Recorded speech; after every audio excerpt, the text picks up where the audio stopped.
Assalamualaikum warahmatullahi wabarakatuh. Perkenalkan, saya Syarifah Nawatu Rahma dari kelas 4A dengan akhiran NIM 89. Jadi di sini saya akan menjelaskan mengenai materi pelayanan kapal di pelabuhan. Pada materi ini saya akan menjelaskan mulai dari pengertian pelayanan kapal, lalu terdapat jenis-jenisnya hingga kesimpulan terkait pentingnya pelayanan kapal di pelabuhan. Oke, kita next.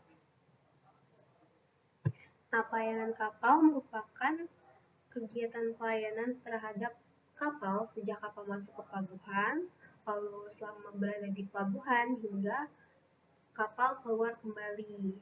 Artinya, semua aktivitas yang membantu kapal itu termasuk dalam pelayanan kapal. Yang tujuannya itu pertama untuk menjamin keselamatan pelayaran. Maksudnya kapalnya itu bisa masuk keluar dengan aman tanpa kecelakaan. Lalu yang kedua tentu ada memperlancar aktivitas pelabuhan.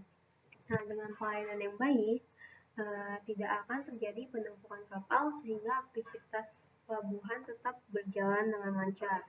Lalu yang terakhir itu mengurangi waktu tunggu kapal.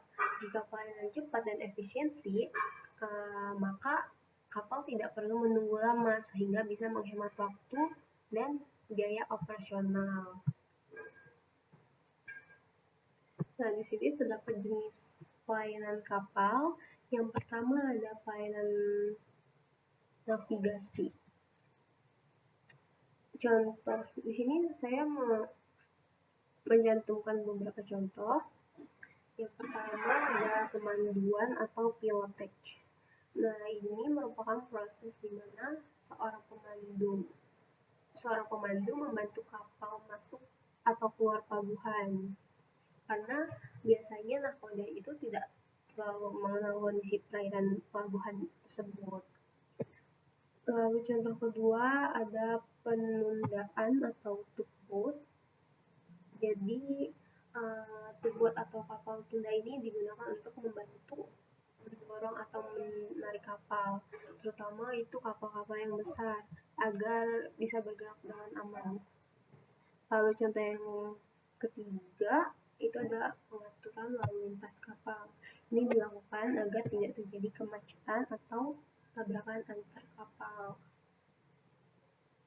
Oh iya, selanjutnya ini jenis yang kedua terdapat pelayanan labuh dan tambat, yang dimana labuh merupakan kondisi ketika kapalnya itu sedang berhenti di perairan, biasanya menunggu giliran untuk masuk ke pelabuhan.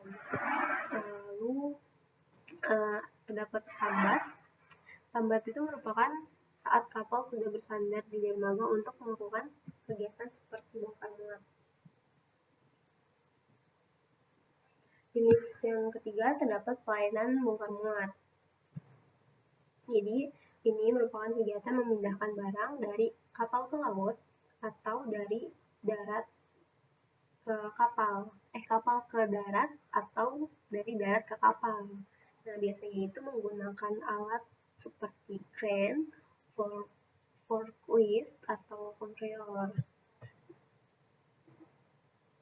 Lalu yang terakhir, yang jenis pelayanan kapal yang terakhir terdapat pelayanan penunjangan kapal, yang dimana pasti kapal itu membutuhkan bahan bakar untuk kapal tersebut berjalan, lalu membutuhkan air bersih dan logistik untuk makan dan kebutuhan lainnya, dan terakhir perbaikan kapal. Jadi jika ada kerusakan kecil, pelabuhan itu menyediakan fasilitas untuk perbaikan agar tetap layak berlayar. Nah, pelayanan penunjangan ini memastikan kapal tetap dalam kondisi baik selama di pelabuhan. Oke, jadi dari kesimpulan materi ini, pelayanan kapal sangat penting dalam operasional pelabuhan karena mendukung semua aktivitas kapal. Lalu terdapat beberapa jenis pelayanan utama yaitu navigasi, labuh dan tambat, bongkar muat, serta pelayanan penunjangan. Jadi semua pelayanan ini bertujuan untuk meningkatkan efisiensi, keselamatan, dan kelancaran aktivitas di pelabuhan. Jadi tanpa pelayanan yang baik operasional pelabuhannya itu bisa terganggu. Oke, jadi sekian presentasi dari saya. Terima kasih atas perhatiannya teman-teman semua. Jika ada salah mohon dimaafkan, kurang lebihnya mohon maaf. Assalamualaikum warahmatullahi wabarakatuh.